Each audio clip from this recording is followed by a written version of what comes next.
Have you ever felt someone pulling away from you, but they never said a word? That's silent quitting in love. When the body stays, but the heart is already gone. It's the quietest kind of heartbreak, no arguments, no explanations, just the slow disappearance of love.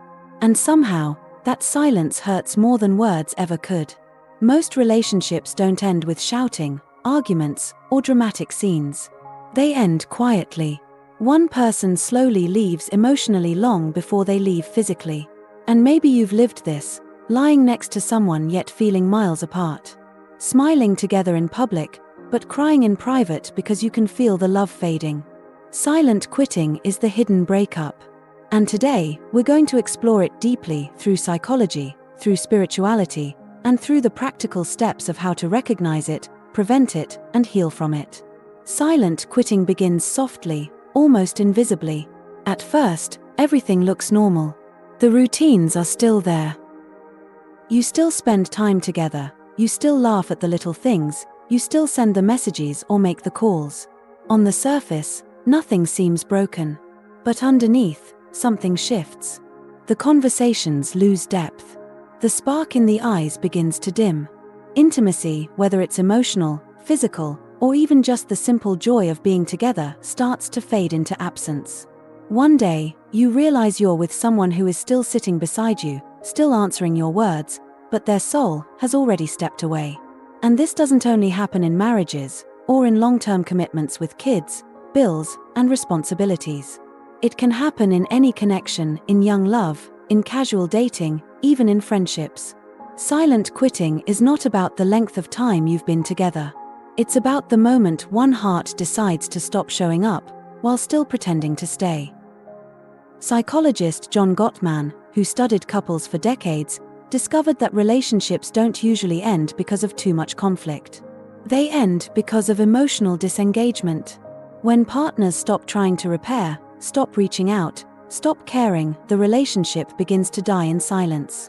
Spiritually, this disconnection is even more obvious. Love is energy. When two people are truly connected, the space between them feels alive, vibrant. But when silent quitting begins, the energy dims. You feel it in your gut, in the heaviness in your chest, in the unease that no words can explain. Your intuition knows before your mind admits it, the connection is fading. Why does this happen? Sometimes it's psychological. Unmet needs in a partner build up, until one partner feels invisible or unappreciated. Instead of fighting for it, they give up. Sometimes it's attachment style. Avoidant partners retreat to protect themselves. Anxious partners stay quiet because they're terrified of losing the relationship. And sometimes it's learned helplessness. After trying and failing to fix problems, you just stop trying at all. Other times, it's spiritual. Two souls that once aligned may grow in different directions. The relationship may have served its karmic lesson, and now one soul begins to step away. Or perhaps your higher self whispers that this love no longer supports your growth, and silently, without words, your spirit begins to leave.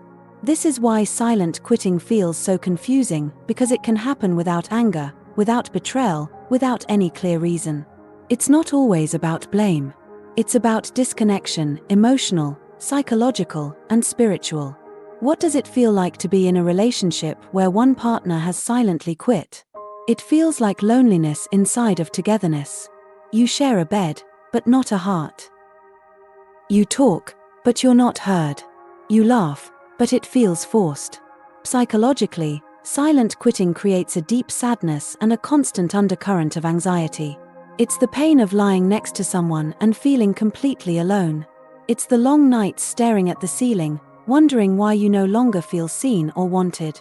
It's the smile you wear on the outside while inside you're quietly breaking.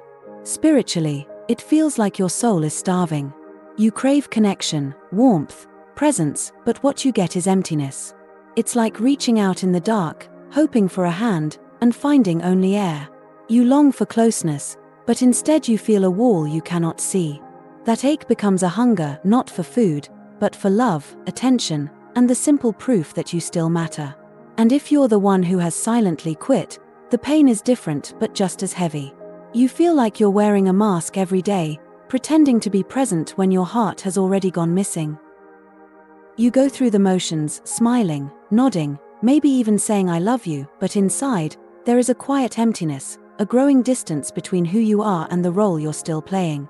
It feels like betraying yourself and the other person at the same time. In both cases, the soul suffers. One starves for love it cannot reach, the other suffocates in a space where love no longer lives. And if you're the one who has silently quit, you know that ache too.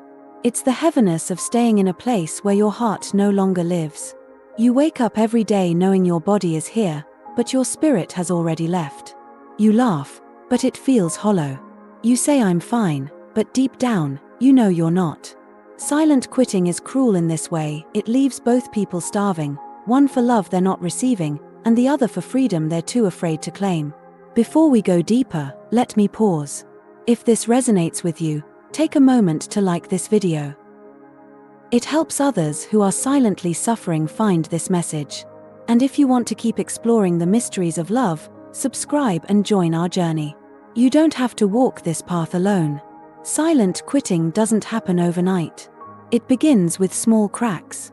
You can often recognize it early if you pay attention. Ask yourself, am I fully present here, or am I just going through the motions? Notice your body. Do you feel light, joyful, and safe with your partner, or heavy, tense, and uneasy? Psychologist John Gottman talks about what he calls emotional bids. These are the small, everyday ways we reach out for love and connection. They aren't dramatic or loud, in fact, they're often so subtle that they're easy to miss. An emotional bid can be as simple as saying, "Look at that sunset." It's not really about the sunset, it's a way of saying, "Share this moment with me." It can be a touch on the arm, a playful comment, or even just a sigh that really means, "Notice me. Be here with me."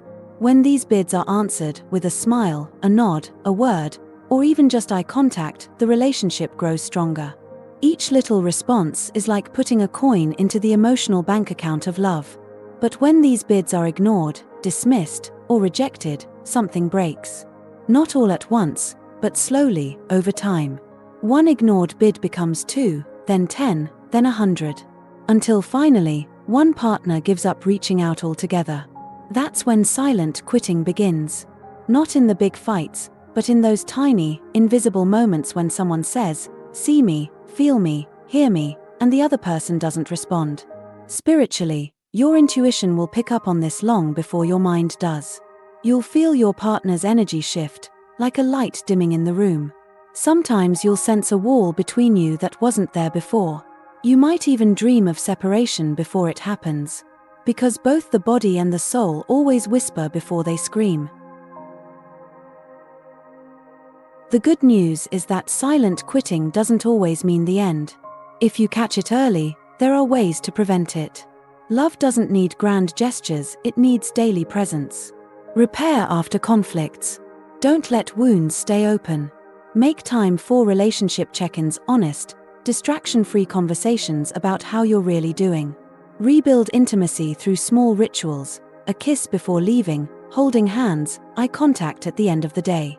On the spiritual side, reconnect your energies. Meditate or pray together. Release old hurts through rituals, write them down and burn them to symbolically let them go. Practice gratitude out loud. Every day, name one thing you appreciate about your partner. These practices may seem small, but they are powerful acts of reconnection. But what if you've already quit inside? What if the relationship feels like an empty shell? Then it's time to face the truth. First, be radically honest with yourself. Admit where you are emotionally. Then, communicate with your partner gently, without blame. Speak your truth. From there, a decision must be made. Can this love be reignited? Or is it time to let go? Sometimes, silent quitting is a call to heal and renew. Other times, it's the soul's way of saying, "This chapter has ended." If it's the end, seek closure with compassion. Forgive if you can. Spiritually, you may choose to do cord-cutting rituals or conscious uncoupling practices, ways of releasing the bond with love instead of bitterness. How do you know if silent quitting is temporary detachment or the true ending? Ask yourself, is there still willingness on both sides to try? Do small efforts bring a little hope, or do they meet only coldness? And most importantly, what does your intuition say? Your heart often knows the truth before your mind admits it. Silent quitting is one of the saddest ways love ends. Not with noise, but with silence. Not with anger, but with absence. But it is not a failure. It is a message. A signal that something needs to change, either to heal the love, or to free you for what comes next. Every silence carries meaning. Learn to listen to it before love disappears completely. Have you ever been in a relationship where one of you silently quit? Share your story in the comments, you might help someone else who is going through it now. And if this video spoke to you, like it and subscribe. Together, we'll keep uncovering the mysteries of love, psychology, and spirituality, and finding ways to heal and grow.